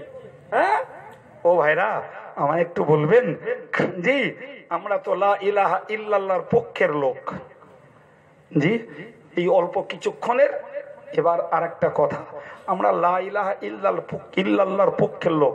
আচ্ছা, বুকে হাত দিয়ে বলুন দিন, আমি আপনাদেরকে জিজ্ঞাসা করি, ভাই রুজির মালিক কে? আল্লাহ। আচ্ছা, যদি রুজির মালিক আল্লাহকে বলি, জি এটা তো মজলিসের কথা। আচ্ছা, রুজির মালিক আল্লাহকে বলছেন যারা, এরা কি সুদের রাস্তায় রুজি ডেভেলপ করতে পারে? এরা কি বউগুলোর সমিতিতে দিয়ে এদের রুজির উন্নয়নের পথ খুলতে পারে? আচ্ছা, এরা কি অনলাইনে লটারি কেটে আঙুল ফুলে কলা গাছ হওয়ার ধান্দা কি করতে পারে? এরা কি পরের জমি বন্ধক রেখে দিয়ে এদের উন্নতি ঘটানোর চেষ্টা করতে পারে? এরা কি পরকে ফাঁকিবাজি করে, প্রতারণা করে, ঠকবাজি করে অর্থ কামাই করতে পারে? এরা কি মেয়ের ফারাসটাকে ফাঁকি দিতে পারে? এরা ভাইটাকে বঞ্চিত করে নিজে কি কুমির হতে চেষ্টা করতে পারে? কথা বলেন। এ রোগী আসামি সমাজে আছে না নেই? হ্যাঁ, তাহলে একদিকে এই কাজগুলো হারাম, অপরদিকে ভিতরে খোঁজ করুন। এর যদি বিশ্বাস জন্মায়, সুদ না খেলে, বউডারে বন্ধনে না ঢুকিয়ে দিলে, বন্ধকে জমি না নিলে, লোকের ফাঁকি না মারলে, লটারি না কাটলে, ঘুষ না খেলে, জি আমি ধনী হতে পারবো না, তাহলে এই বিশ্বাসটা কি শিরক নয়? আমার রস বোঝা যাচ্ছে? এতক্ষণ কি বলে আসছি আর এখন কি বলছি? হ্যাঁ ভাই, তাহলে কাজগুলো শরীয়তের মসলায় হারাম, কিন্তু বিশ্বাসটা যে কি? উন্নতির মালিক কে? রোজগারের মালিক কে? জি দরিদ্র করার মালিক কে? এই বিশ্বাসের জায়গায় দাঁড়িয়ে থাকার নাম তো ঈমান। যদি মুসলমানরা এই বিশ্বাসের জায়গায় দাঁড়িয়ে থাকতে পারত, জিন্দেগিতে হারামের পথ ধরে ডেভেলপমেন্টের চিন্তা কোনোদিন, তাহলে আমরা শুধু হারাম করি না, ভেতরে শিরকও করি। কথা বোঝা গেছে? নবী বলো ওই জন্যই মার খেয়েছিলেন। নবী ওইটাই বলেছিলেন, লা ইলাহা ইল্লাল্লাহ। তোদের ভিতরে রয়েছে ঈসা নবীর পুজোর মহব্বত, ওজায়ের নবীর পুজোর মহব্বত, হাতে গড়া প্রতিমা পুজোর মহব্বত, আগুন জ্বালিয়ে আগুন পুজো করার মহব্বত। ওই মহব্বত গুলো আগে ধ্বংস করো, করে বলো ইল্লাল্লাহ, আমি বিশ্বাস করেছি আল্লাহকে।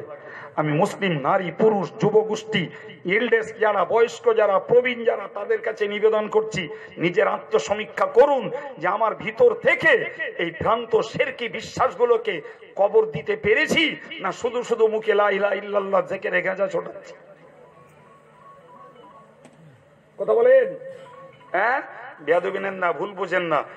জি, আমি পরধর্মে বিদ্বেষী নই, পরধর্মে সহিষ্ণু, অন্য ধর্মকে শ্রদ্ধা করি।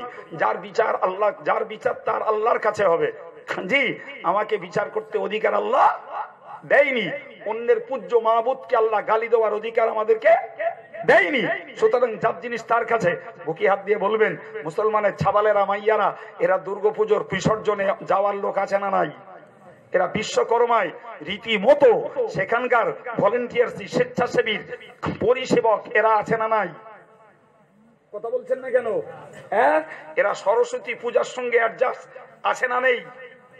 এগুলো শিরক না ঈমান? চিল্লে বলুন। হ্যাঁ, আপনি সরাসরি মূর্তি পুজো করেন না, কিন্তু এ সর্বনাশ করার আসামি গিজগিজ করছে মুসলিম কমিউনিটিতে। হ্যাঁ, তাহলে কাজের ভিতর দিয়ে শিরক, বিশ্বাসের ভিতর দিয়ে শিরক। জি সম্মানিত ভাইরা আমার, আপনি বলুন, কেউ যদি মনে করে জি বড় বড় ডাক্তার দেখালে রোগ সেরে যাবে, কেউ যদি মনে করে যে ভেলোরে নিয়ে গেলে রোগ সেরে যাবে, কেউ যদি মনে করে ভালো কোম্পানির ওষুধ খাওয়ালে রোগ সেরে যাবে, কেউ যদি মনে করে যে ফরেন কোম্পানির ওষুধ খাওয়ালে রোগ সেরে যাবে, ভুল বুঝবেন না। এই জাতীয় বিশ্বাসগুলো শিরকের গন্ধ আছে না নাই? রোগ সারাবার মালিক কে? রোগ দেয় কে? সারাই কে? জি, তাহলে ডাক্তার করব এটা একটা মিডিয়াম, এটা একটা ওসিলা, এটা একটা মাধ্যম। কিন্তু ঔষধ বলি আর ডাক্তার বলি, ছোট ডাক্তার আর বড় ডাক্তার, ভালো কোম্পানি আর বেনামি কোম্পানি, সবকিছুর মূলে রয়েছে আল্লাহ পাকের হুকুম। চিল্লে বলুন সুবহানাল্লাহ। যদি ওই বিশ্বাসে আমার ত্রুটি ঘটে তাহলে ওটা শিরক আছে না নাই? চিল্লে বলুন। এই জাতীয় বিশ্বাস আমাদের মধ্যে আসে না নেই বাবা? হ্যাঁ, ফিরে আসুন ভাই, একটু বলি ভাই, এরকম বিশ্বাস লোকের আছে না নাই? তাবিজ ঝুলালে, কবজ ঝুলালে, ঝাড়ফুঁক করালে ব্যামো সেরে যাবে, এরকম লোক আছে না নাই? আমাদিকে তাকান। জি, তাবিজ কবজ ঝুলালে রোগ সারবে, এ ব্যামো লোকের আছে না নাই? আছে ভাই। আজও প্রচুর মুসলমান মৌজুদ যারা পীরের কবরে যেয়ে মাথা ঠুকছে, পীরের কবরে যেয়ে সেখানকার ধুলো মাখছে, বাচ্চাগুলোরে মাখাচ্ছে। জি ভাই, সেখানে যে নিজের বাচ্চাগুলোকে শুইয়ে বেলুন ডলা করতেছে, ওখানে তেলের বোতল আর পানির বোতল রেখে আসছে, কেউ পড়ে না, ওই তেল পানি মাখছে। ভাই ওইখানে যে ছাগল মান্যত, গরু মান্যত, মুরগি মান্যত, হাঁস মান্যত এ করার নাদান অর্ধ শিরকি মুসলমান আছে না নাই? চিল্লে বলুন। হ্যাঁ ভাইরা আমার, আপনাকে বলবো, আজও এরকম নাদান মুসলমান প্রচুর জায়গায় বিদ্যমান, যারা মনে করে পীরজাদার পিছনে জিন্দাবাদ দিলি জান্নাত, চিঠিংবাজি, মিথ্যা, মুনাফিকি, ভণ্ডামি, বাটপাড়ি, চর্যবৃত্তি, চরিত্রের ঠিক নেই, অথচ পীর পুজো দেওয়ার জন্য ব্যস্ত। এ ধরনের কপাল পোড়া হতভাগা মুসলিম কমিউনিটিতে আছে না নাই? চিল্লে বলুন ভাই। যারা বিশ্বাস করে যে পীর পুজো দিলে জান্নাতে চলে যাব, যারা বিশ্বাস করে আমার নামাজ লাগবে না, চিটিংবাজি ভালো হওয়া লাগবে না, মিথ্যা ভালো হওয়া লাগবে না, জি নিজের চরিত্রকে পবিত্র করা লাগবে না, শুধু পীর সাহেব কেবলা জিন্দাবাদ, হুজুর কেবলা জিন্দাবাদ, এই দিলে জান্নাতে চলে যাব, এই বিশ্বাসগুলো শিরক ছাড়া আর কি? কথা বলেন। পীর জান্নাতে নিয়ে যাবে, পীরের 14 গোষ্ঠীর ক্ষমতা আছে। কথা বলেন। আমার দেশে, আমার এলাকাতে এবং কোয়ালিটি লেস মুখ ইগনোরেন্ট, যাদের মূর্খতার কোনো কোয়ালিটি নেই, এরকম কোন মূর্খ আজও আছে না নাই? কথা বলছেন না কেন? হ্যাঁ, তাহলে শিরক কিন্তু একমুখ হচ্ছে মনে হচ্ছে। হ্যাঁ, শিরক একমুখ। ভাই বিশ্বাস করুন, শিরক একমুখ নয়। আমি লাস্ট কথা বলে শেষ করছি, মনে রাখুন, শিরকের আর একটা প্রকার হলো রিয়া। শিরকটার আর একটা প্রকার রিয়া, যার বাংলা মানে হলো লোক দেখানো কাজ করা, লোক দেখানো ওয়াজ, লোক দেখানো মসজিদ, লোক দেখানো জলসা, লোক দেখানো নামাজ, লোক দেখানো রোজা, লোক দেখানো কোরবানি, লোক দেখানো ওয়াজ দেওয়া। ভাই এইগুলোর নাম হলো শিরকুল খাফি, এগুলো গোপন শিরক। এগুলো কি জোরে বলেন ভাই? এই গোপন শিরক করার আসামি পীর, পীরজাদা, মৌলানা, মুফতি, ডাক্তার, মাস্টার, ব্যারিস্টার, মিনিস্টার, আর আম জনতা, সাধারণ যুব সমাজ, সব শ্রেণীতে দাগি আসামি আছে না নাই? শিরকের খাতগুলো বুঝেছেন? কি সর্বনাশ করছি আমরা। ওদিকে শুধু বলছি মুসলমান ঘরের মুসলমান, যেন মুসলমান ইসলাম যেন রায়ত সম্পত্তি। দাদা মুসলমান ছিল, বাপ পেয়েছে, বাপের ছিল আমি পেয়েছি, আমি মরে যাবো আমার ছেলে পেয়ে যাবে। ইসলাম এরকম ধর্ম নাকি? কথা বলেন। একবার তালিকা খুলে দেখুন, নবী আদম শুধু মুসলমান না, পৃথিবীর প্রথম মানুষ। তার বেটা কাবিল জাহান্নামের নায়ক, শুধু জাহান্নামী না, ভিলেন। নয় নবী, নবী বেটা কেনান জাহান্নামী, তার স্ত্রী জাহান্নামী, লূত নবীর স্ত্রী জাহান্নামী, নবী ইব্রাহিমের বাপ চাচারা জাহান্নামী, নবী মুহাম্মদুর রাসূলুল্লাহ চাচারা জাহান্নামী। তাহলে কি বোঝা যায়? জি, বাপ নবী, ছেলে রক্ষা পায়নি, ছেলে নবী, বাপেরা রক্ষা পায়নি, স্বামী নবী, বউ রক্ষা পায়নি। কথা শুনছেন না? আবার ফেরাউনের ফসেরে আসিয়া, জি, মেয়েরা নবী হয় না, ওলি হয়। জি, আসিয়া এমন আল্লাহর ঘনিষ্ঠ সম্পর্ক তৈরি করেছে, ফেরাউনের ঘরে বসে জান্নাত চেয়েছে, আল্লাহ তার জন্য জান্নাত বরাদ্দ করে দিয়েছেন। অথচ ফেরাউন জাহান্নামের নায়ক। কথা বলেন। ইসলাম ইন্ডিভিজুয়ালি রিলিজিয়াস, পার্সোনাল একটি ধর্ম, ব্যক্তিগত জীবনে পালনের ধর্ম। এটা গোষ্ঠীর ধর্ম না, এটা পরিবারের ধর্ম না, এটা গ্রামের ধর্ম না, এটা পীরের ভক্ত পীর একসঙ্গে ধর্ম না, এটা রাজনীতির নেতা আর রাজনীতির অনুসারী এর ধর্ম না। প্রকৃতপক্ষে এ ধর্ম ইন্ডিভিজুয়ালি পালনের ধর্ম। বাপ করবে বাপের, মা করবে মার, ছেলে করবে ছেলের, বউ করবে বউর, নেতা করবে নেতার, পীর যদি আমল করে পীরের, ভক্ত যদি আমল করে ভক্তের। চিটিংবাজি করে জি এ ধর্মে থাকা যায় না, মুনাফিকি করে এ ধর্মে থাকা যায় না। সামনে দেখা হলে হুজুর আপনার মতো আলেম হয় না, আপনার কোন বক্তা হয় না, ফতোয়ার বেলা কাইম সাহেব, ফতোয়ার বেলা কাইম সাহেবের তেল বলে পথ পড়ে যায়। জি, আর যেই ফতোয়া উদ্ধার হয়ে যায়, চিটিংবাজ আবার গোখর সাহেবের মতন ছবল মারে। এ চরিত্রের লোক যথেষ্ট জীবনে দেখেছি, লক্ষণ কাটিও তার থেকে বাদ নয়। এ চরিত্রের লোক লক্ষণ কাটিও আছে, আছে না নাই? জি, সুতরাং আমার টোটাল অস্তাকে মাথায় ঢোকান। শিরকের গোনা ক্ষমা নেই, অন্য যত গোনা আছে মাফ আছে। আর আমরা শিরক করি কিনা, আমি তার আপনাকে অনেকগুলো খাত দেখিয়েছি। দেখিয়েছি না দেখাইনি? সুতরাং আমি এই জন্যই আমার ফার্স্ট আজকে শুরু স্টার্টিং পয়েন্টে বলেছিলাম, আমরা ঈমান কারে বলে বুঝিনি। বলেছিলাম ঈমান কারে বলে বুঝিনি আমরা। ঈমান ওর নাম যে আমার ভিতর থেকে নোংরা আবর্জনা, মন্দ বিশ্বাস, মন্দ কর্ম, এগুলোকে বিসর্জন দেব, এবং এরপরে বলবো ইল্লাল্লাহ, কেবল মাত্র শুধুমাত্র একমাত্র মালিক আমার আল্লাহ। এই বিশ্বাস যার, জি, ওই ইমানদারের জন্য আল্লাহ যথেষ্ট। গেট আপ লাগিয়ে, স্টিকার লাগিয়ে জি ঘুরলে হবে না ভাই। যাই হোক, আমার স্নেহভাজন মৌলানা সাহেব তিনি সময় মতনই এসে পৌঁছে গেছেন। জি, আমি আপনাদের থেকে বিদায় নেব। তো আমি ওয়াদা রেখেছিলাম চাওয়ালা ভাইদের চা খাওয়াতে অনুমতি দেবো। বাবা যে কটা চাওয়ালা আছি ঢোক বাবা, খুব গাপ ঢোকে বড়।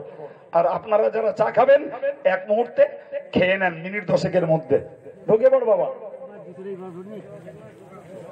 জি বসুন, আমার কথা কমপ্লিট হয়নি। জি ভাই, যারা যারা চা খাবেন আমি সকল চাওয়ালা ভাইদের বলছি আপনারা ভিতরে ঢুকে পড়ুন, চাটা খাইয়ে নেন, তারপর আমার মৌলানা সাহেব ওয়াজ করবেন। জি, চাটা খাইয়ে নেন। আর এই ফাঁকে শুনুন, আমরা অল ইন্ডিয়া সুন্নাতুল জামাত সংগঠন করি, জীবন একদিকে, আমাদের নীতি আর একদিকে, ঠিক কিনা বলেন? আজকে সুদীর্ঘ দিন ধরে আপনারা দেখে আসছেন আমাদের নীতির কোনো ব্যতিক্রম ঘটেছে? জোরে বলেন। সুন্নাতুল জামাত সংগঠনের আলেম ওলামা যারা মৌলিক দায়িত্বে, এদের কোন নীতির পরিবর্তন আজও ঘটিনি। আমরা শিক্ষার উন্নতি, মেয়েদের শিক্ষা, ছেলেদের শিক্ষা, ইসলামিক কেজি স্কুল, ঘরের বউদের জন্য শিক্ষার ব্যবস্থা, বঙ্গনুর পত্রিকা, এ জাতীয় কাজ, অন্যায়ের বিরুদ্ধে আমরা আন্দোলন, এ সবগুলো চালিয়ে আসছি, করে আসছি না, আসি না। আগামী দিনে ওই জায়গায় দাঁড়িয়ে আছি আলহামদুলিল্লাহ। আপনাদেরকে দাওয়াত দিচ্ছি, আগামী পয়লা, দোসরা, তেসরা ফাল্গুন জামিয়া রহমানিয়ার বাৎসরিক কেসালে সওয়াব, সকলকে দাওয়াত দিচ্ছি, যাবেন। প্রতি বছরই এলাকায় কিছু 10 টাকার কুপন, 20 টাকার কুপন, কিছু বিল ছাড়ি। জি, এবারও বিল ছাড়া শুরু করেছি। আমার গাড়িতে 10 টাকার কুপন আছে, 20 টাকার কুপন আছে, বিল আছে, প্রত্যেকটা 25টা করে পাতা আছে। কোন যুবক ভাই একটা 10 টাকার বিল নিলে তার দ্বারা 250 টাকা পাবো। জি, 20 টাকার একটা কুপন নিয়ে কেউ খেদমত করলে তার দ্বারা 500 টাকা। আলা আলিহি ওয়া আসহাবিহি আজমাইন। দয়াময় আল্লাহ, আল্লাহ এমন কোন গুনাহ নেই যা আমরা করিনি। আল্লাহ তোমার করুণা বলে তুমি আজ আমাদেরকে ইজ্জতের সঙ্গে বাঁচিয়ে রেখেছো। আল্লাহ ভিক্ষা করছি, তুমি আমাদের গুনাহগুলোকে মাফ করে দাও। তোমার দোয়ার থেকে আমাদেরকে তাড়িয়ে দিও না। আমাদের গুনাহগুলো মাফ করে আমাদের জিন্দেগিটাকে সাফ করে দাও। আল্লাহ মেহেরবান আল্লাহ, যতদিন বাঁচিয়ে রাখো খাঁটি সুন্নতুল জামাতের আকীদার উপরে বাঁচতে দাও। আল্লাহ মওত পর্যন্ত তোমার রসুলের সন্তোষজনক আমল আদে আমাদের কায়েম রেখে দাও। আল্লাহ বিপদ দিলে ধৈর্য দাও, মুক্তি দাও।